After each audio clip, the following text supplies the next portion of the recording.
Narciso Michavila, presidente GAT3. Buenas noches, Narciso. Muy buenas noches. Encantados de tenerte con nosotros con este sondeo que habéis publicado para ABC. En este sondeo hay que explicar si se recoge por primera vez los resultados de las elecciones madrileñas y esa victoria de Ayuso, ¿no? Así que me imagino que habrá sido clave. Cuéntanos.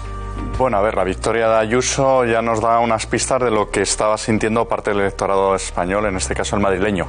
Y luego la encuesta está hecha efectivamente para ABC y luego para todas las cabeceras del grupo Vocento en toda España, por eso pues ha tenido tanto impacto a nivel nacional. Es la primera después de que hayan votado los madrileños. Aparte de los cambios de voto que se ven y que lo hemos visto en Madrid y además lo pudimos ir detectando, unos cambios de voto además que, como yo explicaba en el artículo mío de ABC, la venganza de las urnas, no se ha producido en la campaña electoral. O sea, el mayor vuelco de votos se produjo ya el año pasado, ya en la encuesta de GAT3 del 2 de mayo, del día de la festividad de la Comunidad de Madrid, ya detectábamos un Partido Popular que estaba disparado después de la primera ola de la pandemia. Ahí es donde se cristalizó la victoria del Partido Popular. La campaña lo que ha hecho es mover voto dentro del sector de la izquierda, que en todo caso no paramos de insistir durante la campaña que la derecha le iba a sacar 15 puntos. Pero es que el agravante además en el sistema del Congreso es que, así como en Madrid es circunscripción única, con lo cual es todo muy proporcional y apenas los movimientos de voto no se convierten apenas en movimiento de escaños. Sin embargo, en el Congreso de los Diputados es totalmente distinto. Es decir, hace 2 años, en el 19, hubo 2 elecciones generales, hubo un empate en bloques y claramente, y además yo he venido diciéndolo muchos años o muchos meses, que mientras hubiera 3 partidos a la derecha de Pedro Sánchez gobernaría siempre. Y además lo habíamos visto en abril y en noviembre del 19. Ahora de repente se ha dado la vuelta. Es decir, una vez que la mayoría de los votantes de Ciudadanos pasan en bloque, como ha pasado en Madrid, y estamos detectando en toda España, en todas las encuestas que hacemos, al Partido Popular, que era su partido de origen, el Partido Popular se coloca por arriba. Pueden ser 5 puntos, pueden ser 2, sea lo que sea, pero ya se convierte el Partido Popular en el principal partido, en el más votado en cada una de las provincias, y eso es lo que le quita la primacía que tenía a Pedro Sánchez y se la da a Pablo Casado. Te pregunta Antonio Jiménez. Y Narciso, vamos a ver, no hay elecciones a la vista, no parece que las vaya a haber tampoco. Y esperemos que no las haya, que nos dejen descansar un poco. Sí, no parece que las vaya a haber por lo menos hasta el 2022 finales o 2023, salvo que, en fin, haya circunstancias que impidan que Sánchez pueda seguir gobernando si le quitan sus apoyos, dado que tiene una minoría mayoritaria, pero muy, muy endeble, ¿no?, desde el punto de vista del grupo parlamentario socialista. Pero te pregunto, ¿una tendencia como esta se mantiene en el tiempo porque sí, o puede empeorar o puede mejorar todavía mucho más? ¿Qué depende para que este vuelco electoral se mantenga? Bien, sabemos por lo que ha pasado en las últimas elecciones ya desde el 14, es que hoy se están cumpliendo 7 años desde la irrupción de Podemos en las europeas de 2014. Exactamente 7 años. Y desde entonces sabemos que durante las campañas electorales se mueve mucho voto, pero siempre dentro de los mismos espacios electorales. Y sin embargo, ahora lo que estamos notando a nivel de toda España es lo mismo que hemos visto en Madrid. Es un PP reforzado dentro de su espacio electoral, que a su vez está captando ese bloque de derecha, está captando mucho voto de la izquierda, especialmente varón y especialmente joven. Vox está captando también votante varón joven. Lo hemos visto en Madrid y lo estamos detectando en toda España. Entonces, lo normal es que si el gobierno sigue con las mismas estrategias, las mismas políticas y haciendo caso a las mismas encuestas fallidas sistemáticamente, como ya le pasó en Andalucía o le pasó hace 2 años en Madrid o en Galicia o ahora mismo, o ni más ni menos que en Cataluña. Es que en Cataluña, bueno, pues toda la estrategia que hicieron fue pensando que les beneficiaba muchísimo porque pues tendrían la presidencia de la Generalitat y al final, bueno, pues han tenido el resultado que han tenido y se han ido a la oposición. Entonces, si el gobierno Sánchez con Podemos siguen en la misma estrategia, pues lo normal es que el año que viene en las elecciones andaluzas el Partido Popular mejore muchísimo sus resultados. Yo lo dije además después de las madrileñas. Es que en estos momentos los datos que tenemos nosotros apuntan que si la tendencia continúa así, Juanma Moreno va a tener absoluta el año que viene en Andalucía. Que por otro lado, yo no recomiendo a ningún político que tome decisiones de adelanto de elecciones basado en encuestas, porque el votante siempre es consciente de cuándo se ha jugado con ventajismo y no pensando en los intereses, en este caso, de los andaluces. Ahora, en ese sentido, Narciso, ahora mismo tiene una prueba de fuego el gobierno y el señor Sánchez. Es algo que va a provocar, no en Cataluña, pero sí en el resto de España, probablemente tampoco en el País Vasco, mucho malestar y también impopularidad, que es el indulto, el probable indulto que conceda a algunos de los presos del proceso. No sé si a todos o a algunos de los 9 que están condenados a prisión. Eso, por ejemplo, también desgastará, desde el punto de vista al Partido Socialista y a Sánchez, ¿no? Eso es uno de los motivos que el elector del Partido Socialista nos estaba diciendo en las encuestas y en los grupos de discusión, en los cualitativos, por qué motivo había abandonado esta vez al Partido Socialista. Hay gente que dice, no, es que es voto prestado a Ayuso. Bueno, todos los votos son siempre prestados. Lo que pasa es que hay electores que durante toda su vida se lo prestan siempre al mismo partido, pero todos los votos pertenecen al elector, no pertenecen al representante. Pues bien, en Madrid esos 100.000 votantes en Madrid que han pasado de la izquierda a votar a Ayuso, en buena medida es por la política de alianzas que está teniendo el Partido Socialista y Podemos con aliados territoriales que el madrileño considera que son perjudiciales para sus intereses.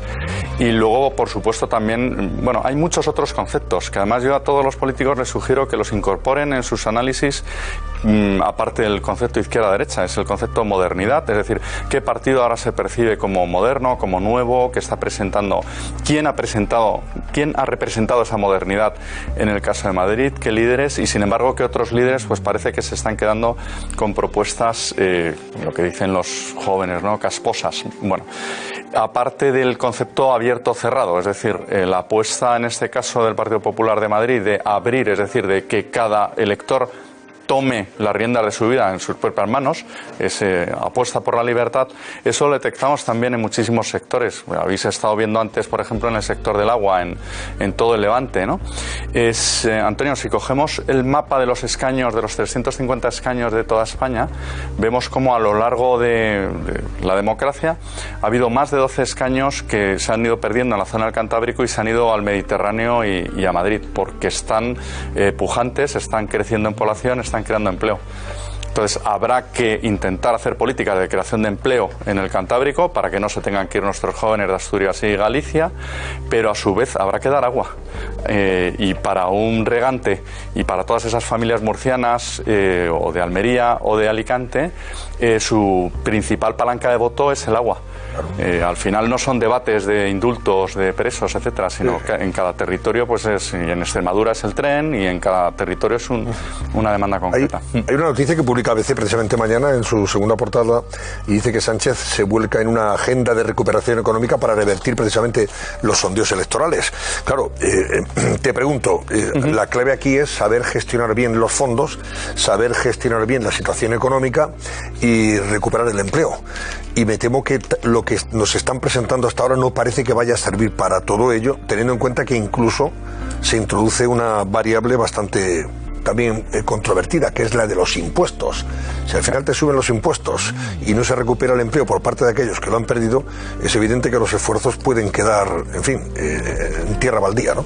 Sí, a ver, los datos económicos nos llevan a la esperanza, es decir, esta crisis es mucho más breve y no ha destruido tanto tejido empresarial y de empleo como la de 2008, y de hecho, pues yo creo que vamos a ir viendo datos de empleo muy positivos en toda España, especialmente en los sitios más abiertos como ha sido, por ejemplo, la Comunidad de Madrid. Luego, los sitios que dependen más del turismo van a ver ya este verano de turismo interior, y el año que viene, la llegada de turistas va a ser masiva. Los fondos que vienen de Europa, es que vienen condicionados todos ellos, además 70.000 millones o 72.000 millones es un 0,7% del PIB español, no es absolutamente nada. O sea, ya sé que en titulares parece muchísimo y que para las principales empresas que se peleen por ello será una inyección de capital enorme, pero mucho más importante es pues la creación de empleo que se va a hacer. Y luego no olvidemos que en esta crisis hay sectores de la población que lo están pasando muy mal. De hecho, el ingreso mínimo vital ha llegado solo a una de cada 4 familias que lo necesitaban. No está cumpliendo las funciones que se esperaba el año pasado, pero a su vez los hogares españoles, hay una parte de los hogares que han ahorrado muchísimo. Bueno, tienen prácticamente 1 billón de euros en el banco, dispuestos a gastarlos en cuanto podamos. Y ahí yo sí soy muy optimista. Pero que vaya bien la economía no quiere decir ni mucho menos que tenga que ir bien para el gobierno. Si el gobierno no es capaz de entender la opinión de los españoles, por ejemplo en los indultos, hasta los catalanes, y eso lo tenemos testado en GAT3, el catalán mayoritariamente está a favor del indulto de los presos, siempre y cuando cumplan una condición, y es que pidan perdón y se comprometan a que nunca más van a volver a delinquir.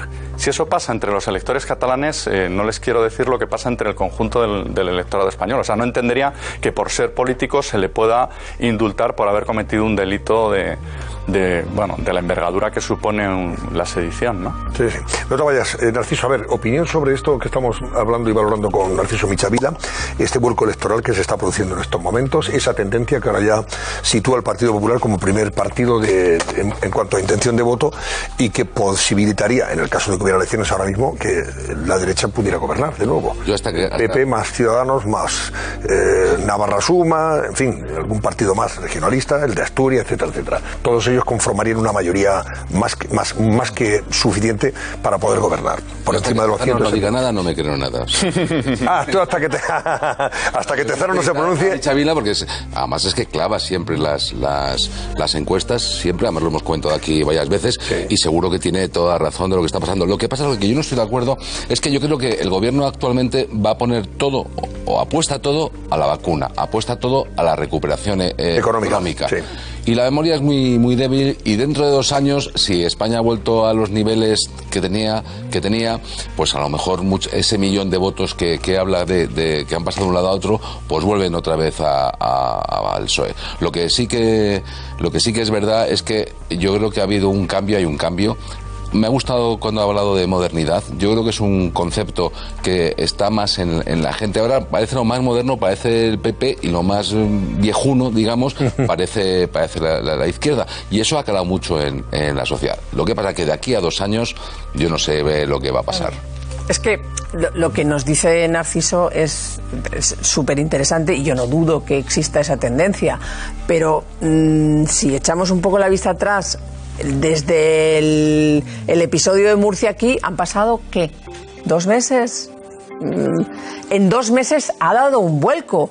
Estamos hablando de 2 años, porque yo sí estoy convencida de que Pedro Sánchez no va a convocar elecciones, y el botón rojo lo tiene él, decías, hasta el 2023. Tururú, que él juega con un informe que manejaba Mariano Rajoy en su día, conforme las elecciones, o sea, que computaría... El 23 tiene que convocarlo así o sí, ¿no? Al principio, bueno, el 24. Ya sería un poco... No sería un poco. Pero 24 sería enero, febrero, marzo. Vale. O sea, no creo que nos lleve contabilizando, sí, pero eso te da, en fin, los turrones siendo presidente. Pero, cosa que si contamos desde que se celebran las elecciones, no pasaría nunca al 24. Es decir, son 2 años más, de 2 años que pueden pasar 1000 cosas. Entonces, la tendencia es esa. Ahora sí. Ya veremos qué pasa dentro de 2 años. Yo ya me pregunto qué pasará dentro de 2 meses. Y en 2050 ni te cuento ya.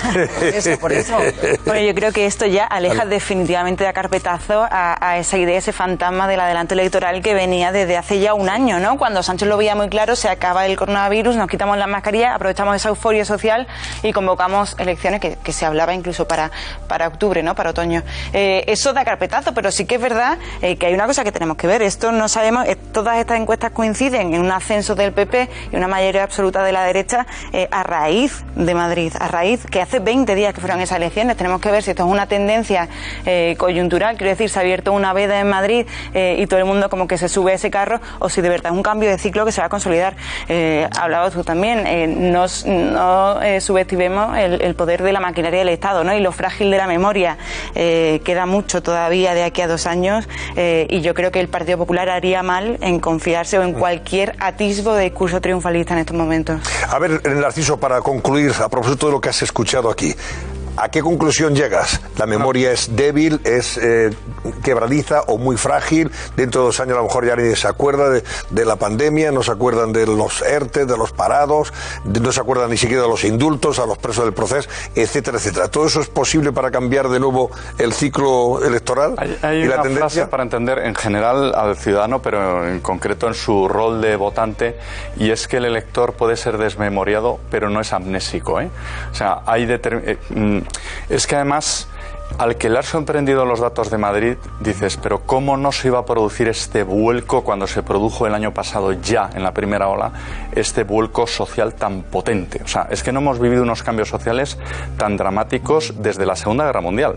Si eso no tiene traslación en el voto, entonces las urnas no servirían para nada. Y lo que veníamos diciendo en las encuestas era el año pasado ya que Madrid era una olla a presión y que cuando se convocaran las urnas iba a saltar esa olla a presión.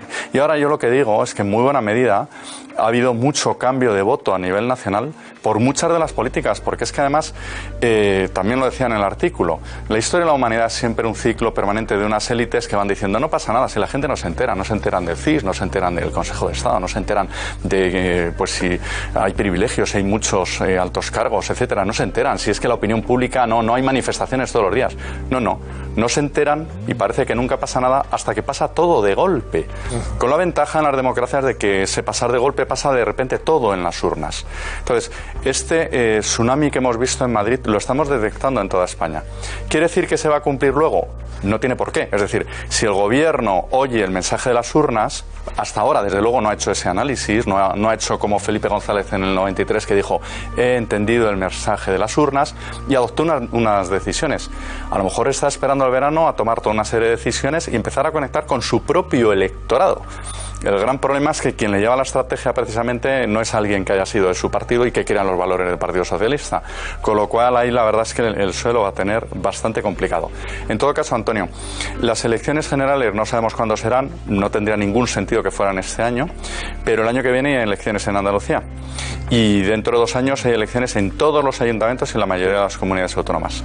Si el gobierno decide no llevarse, como hizo Mariano Rajoy en su momento, no llevarse él pues la bofetada en las urnas, se la van a llevar sus compañeros de partido el 4º domingo de mayo del 2023. O sea que tendrá que decidir si le interesa anticipar o no. Yo soy de la tesis de que en el momento que hayan elecciones en Andalucía no le va a quedar más remedio a Pedro Sánchez que convocar elecciones generales, porque no puede permitirse el lujo el gobierno de Pedro Sánchez que el PP tenga mayoría absoluta en Andalucía.